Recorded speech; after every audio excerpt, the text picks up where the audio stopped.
So let's get started with a nice little clip here. Okay, let's see if it works for me. And of course, I don't know how to do it without the ads, so bear with me as it. Step 13. Enjoy popular music. Jump the charts again. It's Everything is Awesome. Oh my gosh, I love this song. Everything is awesome. Everything is cool when we're part of a team. Everything is awesome when we're living our dream. Always use a turn signal. Park between the lines. Yes. Drop off dry cleaning before noon. Read the headlines. Don't forget to smile. Always root for the local sports team. Go sports team! Always return a compliment. Hey, you look nice. So do you. Drink overpriced coffee. There you go. That's $37. Awesome. Everything is awesome. Did you see where are my pants last night? Classic episode. Everything is awesome. Instructions coming in from Central. Okay, it says here to take everything weird and blow it up.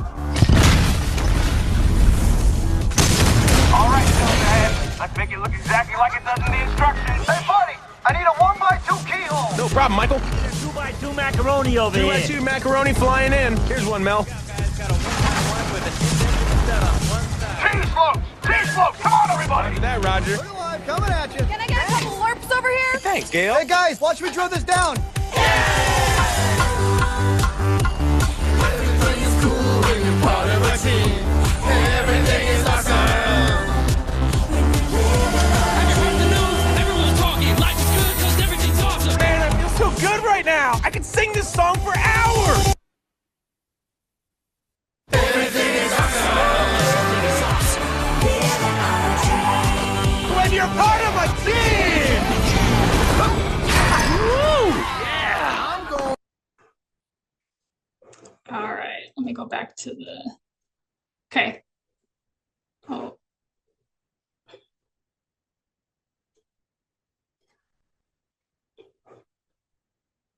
All right. You guys can see my screen again? Yep, you're good. Perfect. Okay. That was a very important clip I had to share. Not at all, but I thought it was funny. And I think it's good to, remember that life isn't a cartoon, right? It would be nice if we had instruction manuals for how our day is and if every day was the same, but it's not. So hopefully with a little help today, though, we can help you feel like you have a little more control in your life.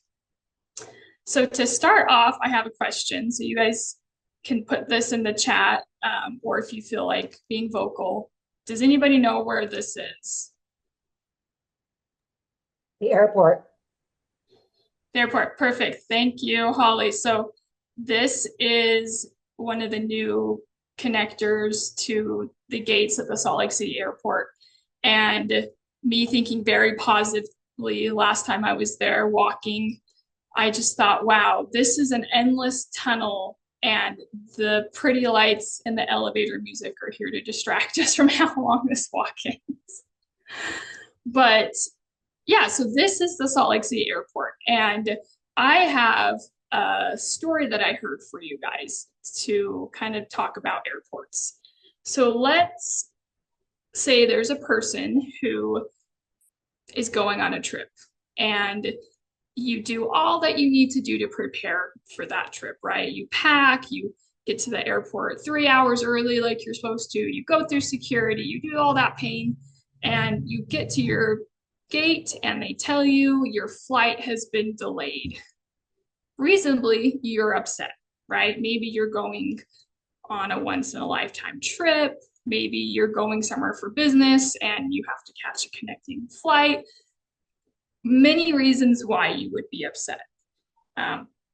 But I have an idea for you guys.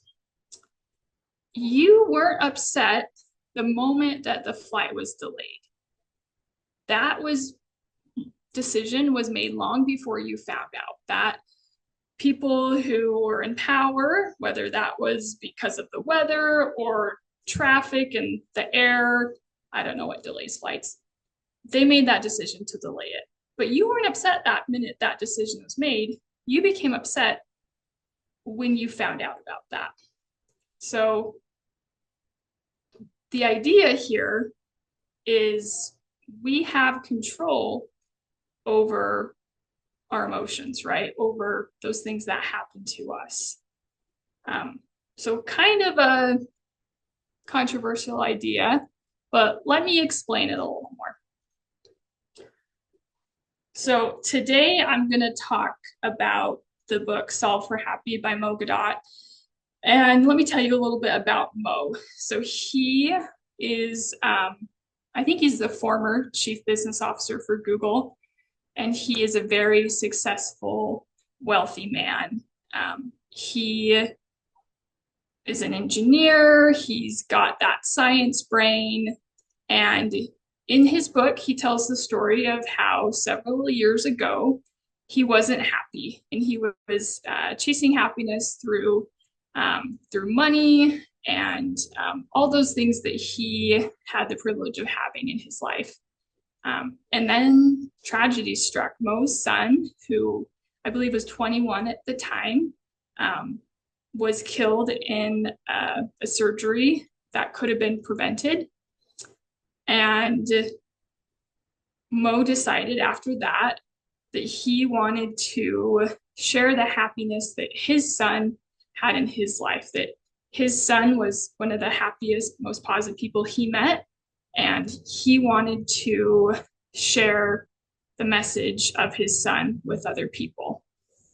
So Mo teaches us 90% of your long-term happiness is predicted not by the external world, but by the way your brain processes the world. So happiness is not a result of the events in your life, but rather a result of how you perceive those events compared to your expectations of how life should be, meaning your thoughts and interpretation of events, not the events themselves, are what determine your happiness level. So Mo's definition of happiness is kind of being like at peace and content, that we can get joy through other things, fun things, things that release endorphins, but happiness for him is that peace. And he admits that the tragedy of his son loss still makes him sad, of course, but he's found peace in his life through following this model. So he actually came up with a formula for happiness, being that science and math brain that he is. And his formula is happiness equals events minus expectations. So to me, this isn't saying that we need to lower our expectations. We don't want to never expect things to go our way so we're not disappointed. But I think if we can recognize that we have control over those expectations, then we can bounce back quicker, maybe when things don't go the way we plan. Back to the airport analogy, right? You have the expectation that you are going to make your flight on time. And when that doesn't happen, you become upset. But it's all about your perception of it. If you are going to get rained out on your wedding day, you're going to be upset. But if your ex is getting married and it rains on their wedding day, you might not be upset. So let me talk about this a little further by talking about what is the opposite of happiness. So he says unhappiness is, right, when we don't meet those expectations. It's a survival mechanism. So those emotions is your brain telling you something's not fitting. Something isn't working the way we want to. So let's change it if we can.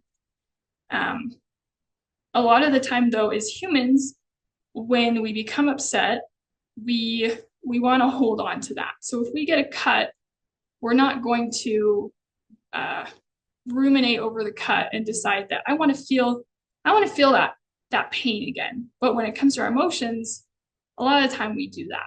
And so again, I think this idea is let's find ways that we can bounce back quicker from it. So this is the model that Mo came up with. So let's walk through this together. So first, when you have a thought, ask yourself, we're talking about negative thoughts here. Is there any truth in the thought? Okay, so what if it's no? Well, why would we hold on to it if there's not truth in it? Let's let it go. Let's let ourselves be happy. Can you do anything about it? Yes. Okay, make that change. Do it. That will lead to happiness. But what if I can't? Can I learn to accept it and move forward with life despite its presence? That's where it becomes tricky, but that can still lead us to happiness. So let me tell you a little bit more about how we accept things that aren't in our control. So this is actually a therapeutic theory. We can call it therapeutic acceptance. We can call it radical acceptance. But the idea is we don't have to be happy about those things in our life that are causing that distress. But we want to put our focus and our control, well, our energy into those things that we can control. So it's not just giving up and rolling over and letting life control us, but we're focusing again on what we have in our power. And this comes from acceptance and commitment therapy or dialectical behavioral therapy. So an example I give, kind of a simple one, is maybe you get stuck in traffic. So you have a couple choices. You can choose to let yourself be upset by it, and you can curse people and drive with road rage to get somewhere quicker, or you can try to utilize the time that you're stuck in traffic. Maybe you're gonna listen to a podcast or some music or make a phone call to your mom that you probably needed to call anyway. So sounds simple, right? But it's hard when we have those larger life challenges where we can't change those hard things that are happening to us. So I want everybody to kind of take a minute and think about this concept for yourself. Maybe there's a problem that you're facing right now, or just generally apply it to this model. So we have two circles, the circle of influence, or things that you can influence a little bit, but ultimately aren't in your control, or the things you can control. So if you want, get a pen and paper, write out your problem and sort it into two categories. And I'll just give you a minute to write that out or to think about that.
Okay, I'm gonna keep going and I won't ask anybody to share, but kind of take that with you. You can apply it in other situations as well.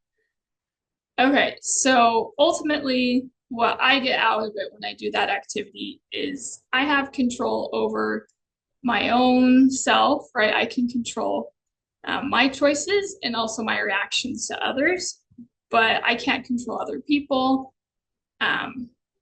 And when we recognize what we can control, that's where we can put that power and that energy. This is also something that we can kind of notice in this idea of positive or negative sentiment override. This is a idea taught through couple therapy, where if you have a partner and you are upset with that partner and you're only looking for the negative things that they do, that's what you'll find, right? Okay, they're a slob. Okay, well, then all of a sudden you're going to notice when they leave the toilet seat up or when they don't put their clothes in the hamper. But that same idea can be applied to the opposite, right? If you're going to look for those good things in your partner, then you'll see them. You can keep track of those things and they'll add up. I once had a client tell me that they were making a list of how people were ranking in their life based off how they treated them. And I thought that was probably a good way to let yourself be disappointed. Okay, so again, this concept can be applied to the Bader-Meinhof phenomenon. I think I said that right. And this is the idea I kind of talk about it with, like, if you're buying a new car, you know, you're doing research or you're looking into this type of car or multiple types, and maybe you decide to buy this specific make and model. Once you do that, all of a sudden you notice that make and model of car everywhere. Maybe you buy a Ford Bronco and then all of a sudden everybody owns a Ford Bronco. So again, what we are looking for is what we're going to find. And this bias can be a positive or a negative thing again. I think it can be a negative thing when we apply it to social media. With social media, I think we always see the good in people's lives, and we always assume everyone's life is perfect. So I just kind of wanted to throw in a little quip there that reminding yourself that, you know, social media is not real life. I saw this news video about Santorini, Greece, how everyone posts these beautiful photos with the white structures of the buildings and no one's around. But in reality, the streets are overcrowded and there's too many tourists, and you can pay a tour guide to help you, you know, get the best picture spot and keep the crowds away. So I just kind of thought that was interesting. Okay, so going back to Mo's model, what about those things that you can change in your life? And I like this concept of value-directed living. So with value-directed living, if we notice that unhappiness, right? We notice something's off, then finding out what your value is going to help you notice where you need to make that change. And a lot of the time, what happens is we have a value conflict. So maybe you value money, but the economy is rough. Or maybe you value kindness and family, but you don't always get along with your family. So what choices do you make for you? And this can help guide us in that. So when we make those decisions, it can help reduce stress and depression, burnout, and it can help us make that positive change that we need to in our lives. So another little thought activity for you. So take a minute and just visualize where you would write out an X in each of these categories. So if you are living the value in that category where you want, it's going to be on the bullseye. If not, it's going to be further from the center. So just take a second and think about maybe there is a category that you feel off on and that you need to make a change in.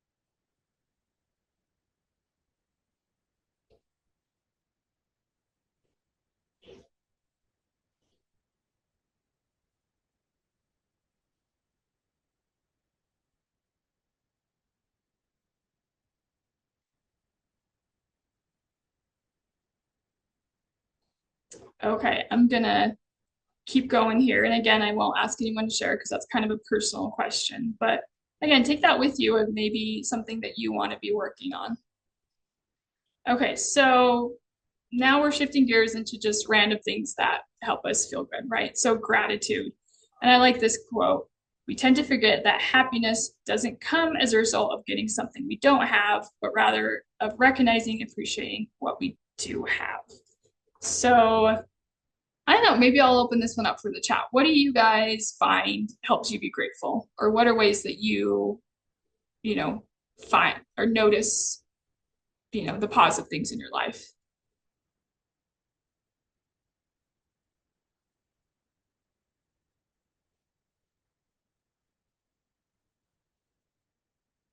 And you can chat if you don't want to use your voice. So someone said volunteering. Someone said I've been using an app called Finch. Gratitude services, connecting with nature.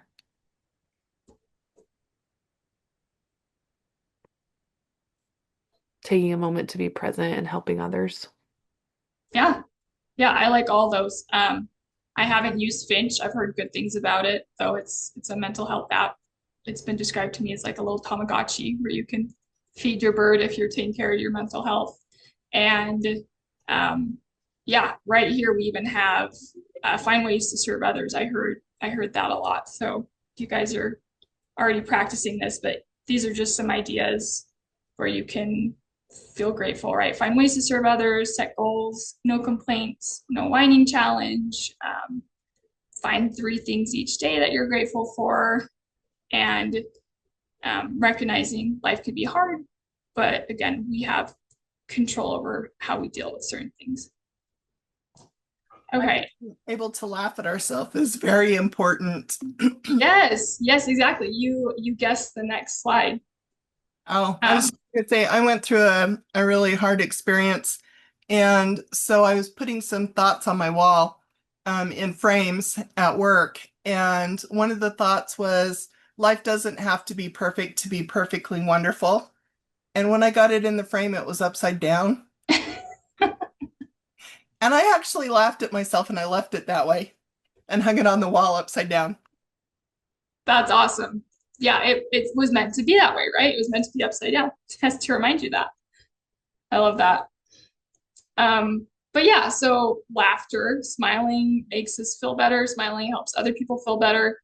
So I'm going to try to share some more videos. These are just some reels that I thought were funny. Let's see if I can make this work.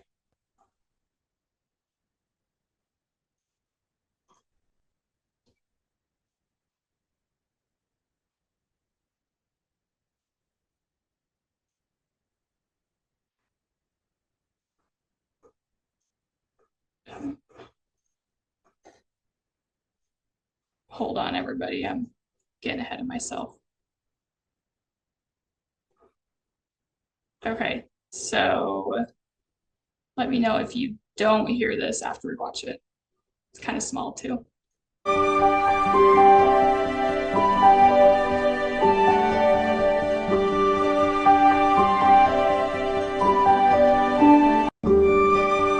Did you guys see that one? Yep, that worked. Yeah, perfect. Okay, one more.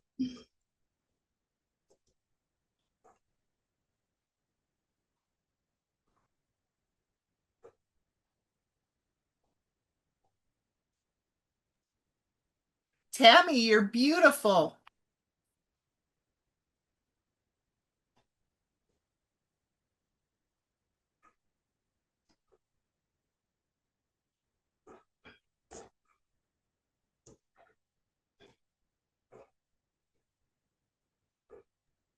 Okay, it doesn't look like it's sharing right now. Okay, yes, I'm just slow. Oh no, you're good. I wanted to. Okay, here it goes. Somebody once told me the world is gonna roll me. I ain't the sharpest tool in the shed. She was looking kind of dumb with her finger and her thumb in the shape of an L on her forehead. Well, the years start coming and they don't stop coming. Fed to the rules and I hit the ground running. Didn't make sense not to live for get smart, but your head gets dumb. So much to do, so much to see. So what's wrong with taking the back streets? You'll never know if you don't go. You'll never shine if you don't glow. Hey now, you're an all-star. Get your game on, go play. Hey. Okay, did you guys see that one? Okay. Yep. Perfect. Okay, well now you guys know that my Instagram is mostly animals and dogs. So oh, let me get back to where we were at.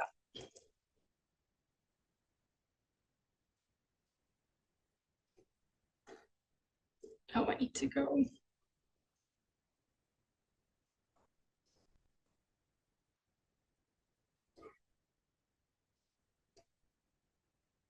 Okay, and we can see this again. Yeah. Yep, looks good. Okay, thank you. All right, yeah, so find time to enjoy those little silly videos, right? Okay, so I've got another question for you guys. There was this Harvard study, and they found the number one thing that makes people happy over time. What do we think it is? Give me some guesses.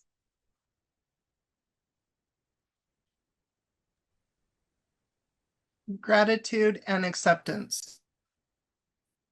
I like that. Any other ideas?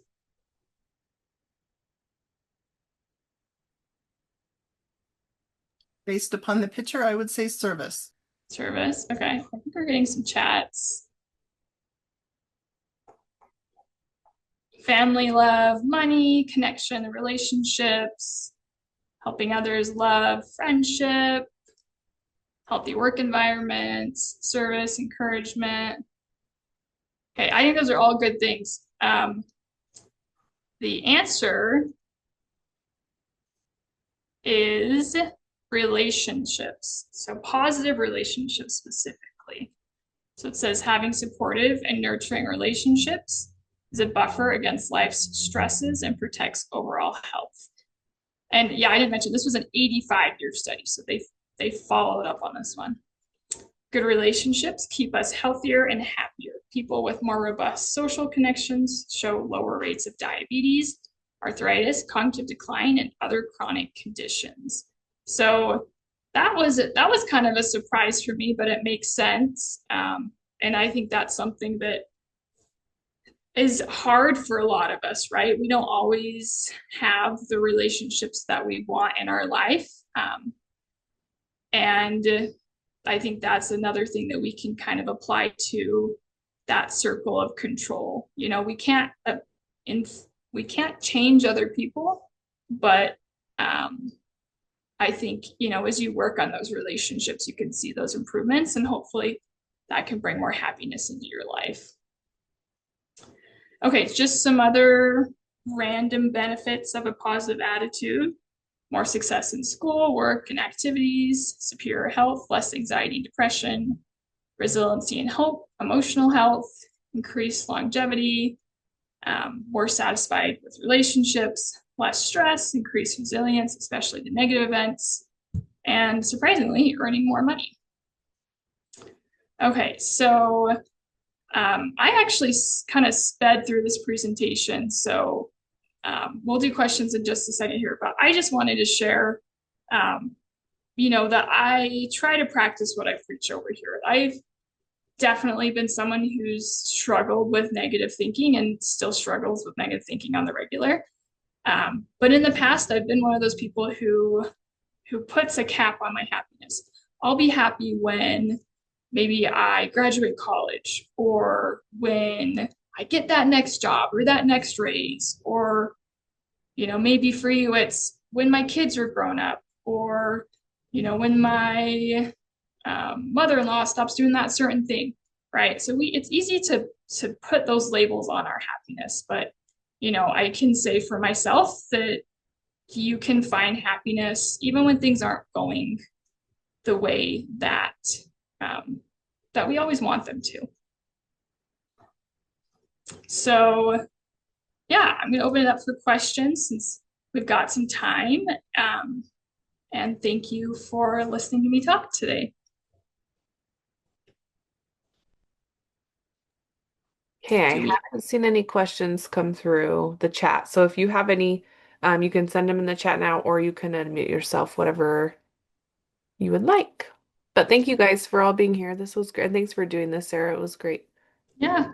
And of course, remember, if you need to reach out, there's our email and our phone number. Somebody put, my favorite quote is, happiness is only real when it's shared. That's nice. All right. Okay, someone it looks like you see it. there Okay. might have been a question. What are ways of staying happy while communicating with difficult people? Oh, that's a difficult question. I guess I kind of generalizing there because I don't know the not consequences, the context. I think good general advice is always trying to put yourself in their shoes, trying to see their perspective on what makes this a difficult person, and trying to not take it personally. I think most of the time people who are difficult are usually caught up, like most of us, in our own problems. So that was very general, but yeah, if you wanted to schedule a session with somebody, you could probably get more into that. Let's see, what other questions do we have? Do you have any tips on resetting to happiness when life is extra hard and dragging you down? I think just finding time for that self-care, right? Doing those things that bring you that peace and usually help even when things aren't as hard, they can still be helpful. But yeah, a lot of people are going through a lot of hard things. And again, I would encourage you, get a session, talk about this one-on-one, because that's going to be the most helpful. Do you have any tips on how to not feel responsible for other people's happiness? But yeah, that's a hard one too. I think that's a pretty common problem that I see with a lot of my clients is when we get into that people-pleasing mode. And my answer to that one is boundaries. So recognizing that your own happiness and your own values are just as important as other people's. And again, we can influence people, but we can't control them. Oh, and that's with your baby. Thank you. Okay. Next question. I'm trying to overcome the habit of talking down about myself to others and to myself to try to be humble. Any tips? I think you're just starting that is going to be helpful. Just recognizing when you are talking down to yourself. So today we got Mo's theory is pretty similar to thought reframing, which is a big thing that we talk about in therapy with cognitive behavioral therapy. And, basically as we work to change our thoughts, as we work to change our actions, we are going to rewrite those neural pathways in the way our brain works. So yeah, practice can make that change. So just giving it a shot. Oh, I like that. Talk to yourself the way you talk to your best friend. I think it's sometimes hard when there's so much happening in the world. I sometimes struggle to find a happy place. Yeah, there is a lot of junk going on right now. And that is a challenge I think a lot of us face. How do you find that peace when there isn't peace politically? And again, I think there's a lot of small things we can do, and maybe that's something worth scheduling a session for. And turning your TV off is okay, right? Yeah, you don't have to be constantly bombarded by it. How do you balance what's best for you versus actually compromising and working with others in set environments? Yeah, kind of continuing that thought on boundaries. I think, again, we have to recognize we can't always get those boundaries met, right? We can teach them, and we can communicate and set consequences, but we get to choose what to do once those boundaries aren't followed. if we're talking about like a work environment or something, that gets a little bit trickier where we have to make that compromise. Yeah, sorry. Some of these are kind of hard without knowing the context. And I'm a broken record, but I just keep saying, get yourself scheduled, come meet with somebody one-on-one. How do you deal with someone who has toxic positivity? Um, yeah, that's a tricky one too, right? We want to find that positive in our life, but there's sometimes not a place for it, right? And we can't always be happy 24/7. I actually don't have an answer on that one. Did anybody reply in the chat to that one? Let's see. Yeah, I don't have an answer for you there. Sorry. Getting myself on the spot here, but yeah, if you want to get scheduled, it looks like there might be a conversation going on there that you can watch for. I had a bunch of small things I was complaining about today and then said, if those are the worst things that happen today, it will be a success. Nice. Can you tell us how to get scheduled maybe someone one-on-one? Yeah, so really just give us a call and just a little bit about what you want to be seen for. So our client advocates will write a little note for the therapist to know, and they can also help find you someone who has experience in that problem. They'll also ask, where you're at, if you want to meet someone in person or virtual, and help kind of get you in that way to find the right fit for you.